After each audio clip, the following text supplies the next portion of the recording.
जय महाराष्ट्र. मी शिवाजी ज्ञानदेव हिवाळे, शिवसेना प्रभाग क्रमांक 26 या प्रभागातून मी निवडणूक लढत आहे.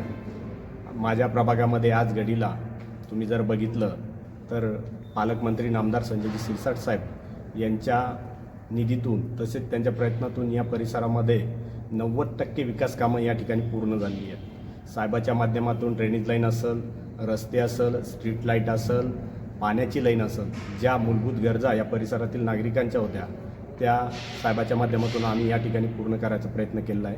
उर्वरित 10% सुद्धा कामं या ठिकाणी आम्ही पूर्ण करणार आहोत.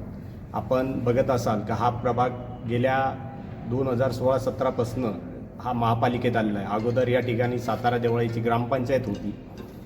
सातारा देवळाईच्या ग्रामपंचायतीचा 8.5 कोटी रुपये निधी हा महापालिकेला वर्ग करण्यात आलेला होता की त्या माध्यमातून कुठलेही कामं आमच्या परिसरामध्ये झाली नव्हते. त्याच्यानंतर महापालिकेच्या पोटनिवडणुकीमध्ये या ठिकाणी जो नगरसेवक निवडून आला होता त्यांनी कुठलेही प्रयत्न जो 8.5 कोटीचा निधी जो महापालिकेकडे वर्ग केला होता तेवढे त्या निधीमध्ये निदान आमच्या सातारा देवळाईचे जे प्रमुख रस्ते आहेत त्याचा तरी प्रश्न नक्कीच मार्गी लागला असता. त्यावेळेला पाणीसुद्धा मुबलक प्रमाणामध्ये आमच्या इथं ग्रामपंचायतीच्या मार्फत मिळत होतं. पण आज घडीला जो नगरसेवक या ठिकाणी निवडून दिला होता जनतेने, त्या ठिकाणी त्यांनी कुठल्याही परिसरात कामं या ठिकाणी केलेले नाही आहे. आज तुम्ही बघताय जे काही कामं झालेत ते कामं पूर्ण संजयजी शिरसाट साहेब यांच्या माध्यमातून या ठिकाणी पूर्ण करण्यात आलेले आहेत. मी तरी परिसरातील नागरिकांना विनंती करेन, आज मोठमोठे आश्वासन या ठिकाणी तुम्हाला देण्यात येत आहे की आम्ही रस्ते करू, हे करू, ते करू. तुमच्या भूलथापा आज परिसरात बऱ्याचशा गोष्टी ऐकायला मिळत आहेत की या ठिकाणी पैसा वाटला जातो आहे. कोणी 1000 रुपये, कोणी 2000 रुपये प्रमाणे या ठिकाणी पैसा वाटत आहे. मी समस्त नागरिकाला मी एकच सांगेल प्रभागातील, तुम्हाला जर विकास करायचा असेल तर धनुष्यबाणाला मतदान करा. बरेचशी लोक आज प्रत्येक पक्षाचा उमेदवार हा पैसेच वाटाची गोष्ट करतो. तो 5 वर्षातून एकदा चमकणारा जो अनिल कपूरचा एक पिक्चर आहे बघा, तो मिस्टर इंडिया, म्हणजे ज्यावेळेस तुमचं त्याचं एकदा मतदानाचं बटन दबलं की तो घड्याळीचं बटन दाबल्यासारखं तो एकदा गायब होतो आणि तो पुढील 5 वर्षापर्यंत त्याला तुमच्याशी काही देणं घेणं नसतं. आज तो प्रत्येकाच्या घरात जातोय, किती लागते हे बोला, किती पाहिजे ते बोला. मला त्याला एकच सांगणं आहे, तुला जर कामच करायचं आहे तर विकासाचा मुद्दा घेऊन तू काम कर. आज तुला कुठलाही पर्याय नाही. तू फक्त पैशाच्या जोरावरती ज्या गोष्टी बोलतो ना ह्या जास्त वेळ टिकणाऱ्या नाही काय. आणि या परिसरातील नागरिकसुद्धा सुजाण झाला आहे, त्यांना माहिती आहे की मतदान कुठं करायचं आहे. आज लोकांना या ठिकाणी विकास हवा आहे. या ठिकाणी विकासाची सेवा, सुरक्षा आणि विकास याची गरज, नितांत गरज आहे. आणि ते आम्ही सन्माननीय पालकमंत्री नामदार संजयजी शिरसाट साहेब यांच्या माध्यमातून आम्ही या ठिकाणी देण्याचा प्रयत्न करत आहोत. मी नागरिकांना विनंती करेन, मतदाराला विनंती करेन की तुम्ही नक्कीच मतदान करताना विचार करा. आज आपण जे काही विकास कामं या परिसरात करतोय, वैयक्तिक मी स्वतःहून स्ट्रीट लाईट असेल, ड्रेनेज लाईन असेल, रस्ते असतील, त्या ठिकाणी उभा राहून ते पूर्ण करून घेण्याचा प्रयत्न मी वेळोवेळी केला आहे. धन्यवाद. एवढंच बोलतो. जय हिंद, जय महाराष्ट्र. आपला हा परिसर जो आहे हा नवीन औरंगाबाद शहरामध्ये मोडतो, छत्रपती संभाजीनगर म्हणून मोडतो. इथे तरुणांचे खूप प्रश्न आहेत.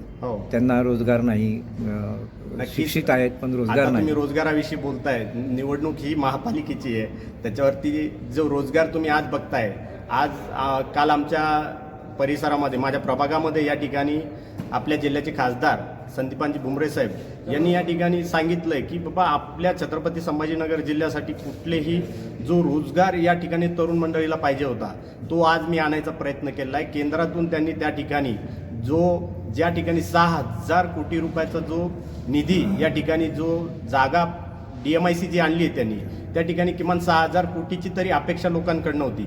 पण आज 1 लाख कोटी रुपयाची आपल्या इथं मोठमोठ्या कंपन्या, JSW असेल, आणखीन आथर कंपनी असेल, टोयोटा असेल, अशा मोठमोठ्या ॲपलसारख्या कंपन्या आपल्या पैठण मतदारसंघामध्ये आलेल्या आहेत. तर नक्कीच या ठिकाणी जो तरुणांचा जो प्रश्न आहे रोजगाराचा, आपल्या इथली तर तरुण कमीच राहील पण बाहेरच्या सुद्धा जिल्ह्यातील तरुण या ठिकाणी येऊन काम करतील असं छत्रपती संभाजीनगर जिल्ह्यामध्ये काम राहील. अजून महिलांसाठी काय उपक्रम? महिलांसाठी आज तुम्ही बघताय की महिला बचत गटाच्या माध्यमातून सामाजिक न्याय मंत्री संजयजी शिरसाट साहेब यांच्या माध्यमातून नक्कीच या ठिकाणी महिलांचे प्रश्न मार्गी लागतील.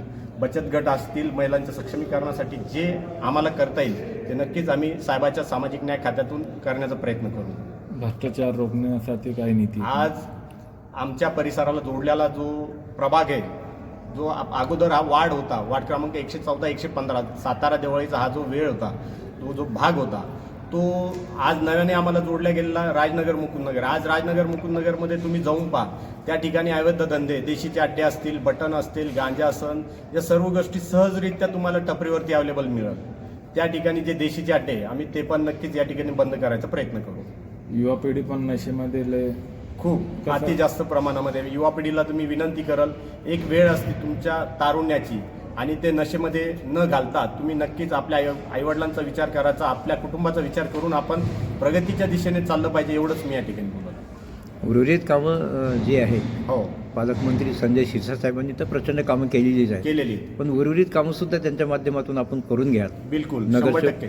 माझे सातत्यानं प्रयत्न असतात की पालकमंत्री साहेबांच्या माध्यमातून आम्ही जे जे प्रश्न या सातारा देवळीचे असतील, राजनगर मुकुंदनगरचे असतील, ते सोडवण्याचा आम्ही प्रयत्न करू. जे सरकारी योजना राहतात आम जनतातक नाही पोहोचतो ते कसं पॉसिबल? सामान्य जनतेपर्यंत जे जे सरकारी योजना आहेत त्याच्यासाठी आम्ही नक्कीच एक कार्यालय सुरू करू. आजही माझं कार्यालय आपल्या देवळाई रोडला आहे, HP पेट्रोल पंपाच्या बाजूला. मी आज सुद्धा आबा कार्ड असन, जे जे योजना, शासनाच्या योजना आहेत, गोरगरिबापर्यंत पोहोचवण्याचा प्रयत्न करतो. पालकमंत्री संजय शिरसाटसाहेबांच्या माध्यमातून मतदार तुमच्याशी जुळलाच आहे, हो, पण तुम्ही या निवडणुकीमध्ये मतदारांना कसं आवाहन करणार? मी आव्हान फक्त एकच